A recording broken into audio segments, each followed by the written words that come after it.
Hi guys, ಇವತ್ತು ನಾನು ನಿಮಗೊಂದು ಹೊಸ ಪ್ರಾಡಕ್ಟ್ ಬಗ್ಗೆ ಹೇಳ್ತಾ ಇದ್ದೀನಿ. ಯಾವುದು ಅಂದರೆ pink hand blue hand made ಅವರ ಹೊಸದಾಗಿ ತಯಾರಿಸಿರುವ ಹೇರ್ ಮೆಹಂದಿ ಬಗ್ಗೆ.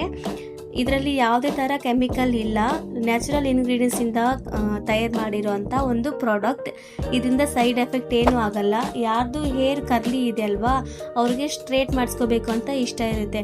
ಪಾರ್ಲರ್ಗೆ ಅಲ್ಲಿಗೆ ಹೋಗ್ಬಿಟ್ಟು 15,000 ಕೊಟ್ಟು ಸ್ಟ್ರೇಟ್ ಮಾಡ್ಕೊಳ್ಳೋಕ್ಕೆ ನಮ್ಮಿಂದ ಆಗಲ್ಲ ಅಂತಂದವರು ಇದನ್ನ ಯೂಸ್ ಮಾಡಿಕೊಂಡು ಒಂದು 3 ಮಂತ್ಸಲ್ಲಿ ಫುಲ್ ಸ್ಟ್ರೇಟ್ ಮಾಡ್ಕೋಬೋದು. ಇದನ್ನ ನೀವು 15 ಡೇಸ್ ಒಂದ್ಸಾದರೂ ಯೂಸ್ ಮಾಡಿ, ತಿಂಗಳಲ್ಲಿ 3 ಟೈಮ್ ಆದರೂ ಯೂಸ್ ಮಾಡ್ಕೊಳ್ಳಿ. ಯಾವುದೇ ಥರ ಕೆಮಿಕಲ್ ಇಲ್ಲ, ಚೆನ್ನಾಗಿ ಬರುತ್ತೆ. ನಿಮಗೆ ಒನ್ ಯೂಸಲ್ಲೇ ಇದ್ರ ರಿಸಲ್ಟ್ ಗೊತ್ತಾಗುತ್ತೆ. ಎಷ್ಟು ಏರ್ಸು ಸ್ಮೂತ್ ಆಗುತ್ತೆ, ಶೈನ್ ಆಗುತ್ತೆ ಅಂತ ಒಂದ್ಸಲ ಯೂಸ್ ಮಾಡಿಬಿಟ್ಟು ನೋಡಿ.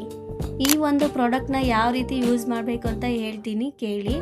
ಇದನ್ನು ನೈಟೇ 1 ಡೇ ಬಿಫೋರ್ ನೈಟು ಮಲ್ಗೋಕ್ಕೂ ಮುಂಚೆನೇ ಸ್ವಲ್ಪ ತಣ್ಣೀರಲ್ಲಿ, ಅಂದರೆ ಬಿಸಿ ನೀರೇನು ಬೇಕಾಗಿಲ್ಲ, ತಣ್ಣೀರೇ ನಾರ್ಮಲ್ ವಾಟರಲ್ಲಿ ಮಿಕ್ಸ್ ಮಾಡಿ ಪೇಸ್ಟ್ ಥರ ಆಗುತ್ತೆ ಅದೊಂದು. ಅದನ್ನು ಓವರ್ ನೈಟ್ ಹಾಗೆ ಬಿಡಬೇಕು. ಬೆಳಗ್ಗೆ ನೀವು ತಲೆ ಸ್ನಾನ ಮಾಡೋ 1 ಅವರ್ ಮುಂಚೆನೇ ತಲೆಗೆಲ್ಲ ಅಪ್ಲೈ ಮಾಡಿಕೊಂಡು, ನಿಮಗೆ ಈ ಥರ ತಲೆಗೆಲ್ಲ ನೀಟಾಗಿ ಅಪ್ಲೈ ಮಾಡಿಕೊಂಡು ಒಂದು 20 ಮಿನಿಟ್ಸ್ ಬಿಟ್ಟರೆ ಸಾಕು. ಇಲ್ಲ ನಿಮ್ಗೆ ಜಾಸ್ತಿ ಟೈಮ್ ಇದೆ ಅಂದರೆ ಒಂದು ಹಾಫ್ ಆನ್ ಅವರ್ 1 ಅವರ್ ಬಿಟ್ಟರು ನಡೆಯುತ್ತೆ, ಅದರಿಂದ ಏನೂ ಆಗಲ್ಲ. ಆಮೇಲೆ ನಾರ್ಮಲ್ ನೀವು ಶಾಂಪು ಯಾವುದು ಯೂಸ್ ಮಾಡ್ತೀರೋ ಅದು ಹಾಕ್ಕೊಂಡು ತಲೆ ಸ್ನಾನ ಮಾಡಿಕೊಂಡ್ರೆ ಆಯಿತು. ಅಷ್ಟೇ. ಒಂದೇ ಒಂದು ವಾಶಲ್ಲೇ ನಿಮ್ಗೆ ಗೊತ್ತಾಗುತ್ತೆ ನಿಮ್ಮ ಏರ್ಸ್ ಎಷ್ಟು ಸ್ಮೂತ್ ಆಗಿದೆ, ಶೈನ್ ಆಗಿದೆ, ಮತ್ತು ಕೂದಲು ಉದುರೋದು ಕಡಿಮೆ ಆಗುತ್ತೆ.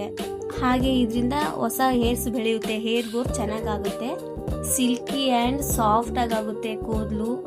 ನಾನು ಆಲ್ರೆಡಿ ಇದನ್ನು ಯೂಸ್ ಮಾಡೋಕ್ಕೆ 6 ಮಂತ್ ಆಯಿತು. 6 ಮಂತಿಂದ ಯೂಸ್ ಮಾಡ್ತಿದ್ದೀನಿ. ನಂಗೆ ತುಂಬಾ ಹೆಲ್ಪ್ ಆಗಿದೆ. ನನ್ನ ಮುಂಚೆ ಹೇರ್ ಫಾಲ್ ಜಾಸ್ತಿ ಆಗ್ತಿತ್ತು. ಈ ಪ್ರಾಡಕ್ಟ್ನ ಯೂಸ್ ಮಾಡೋಕ್ಕೆ ಸ್ಟಾರ್ಟ್ ಮಾಡಿದಾಗಿಂದ ಹೇರ್ ಫಾಲ್ಸ್ ಕೂಡ ಕಡಿಮೆ ಆಗ್ತಿದೆ. ಮತ್ತು ನಾನು ಅಪ್ಲೈ ಮಾಡಿಬಿಟ್ಟು ತೋರಿಸ್ತಾ ಇದ್ದೀನಿ ನೋಡಿ. ನಂದು ಹೇರ್ ಗ್ರೋತ್ ಕೂಡ ಚೆನ್ನಾಗಾಗಿದೆ ನೋಡಿ. ಎಷ್ಟು ಸಿಲ್ಕ್ ಆ್ಯಂಡ್ ಸಾಫ್ಟ್ ಆಗಿದೆ, ಹೇರ್ಸ್ ಸ್ಮೂತ್ ಆಗಿದೆ, ಹಾಗೆ ಶೈನ್ ಕೂಡ ಕಾಣಿಸುತ್ತೆ. ಈ ಒಂದು ಪ್ರಾಡಕ್ಟ್ನ ಡ್ರಾಂಡ್ರಫ್, ಏರ್ ಫಾಲ್ಸ್ ಆ್ಯಂಡ್ ವೈಟ್ ಏರ್ಸ್ ಇರೋರು ಕೂಡ ಯೂಸ್ ಮಾಡ್ಬೋದು. ಎಲ್ಲದನ್ನು ಕಂಟ್ರೋಲ್ ಮಾಡುತ್ತೆ ಚೆನ್ನಾಗಿನೇ. ಒಂದ್ಸಲ ಯೂಸ್ ಮಾಡಿಬಿಟ್ಟು ರಿಸಲ್ಟ್ ನೋಡಿ ನೀವೇ. Thank you.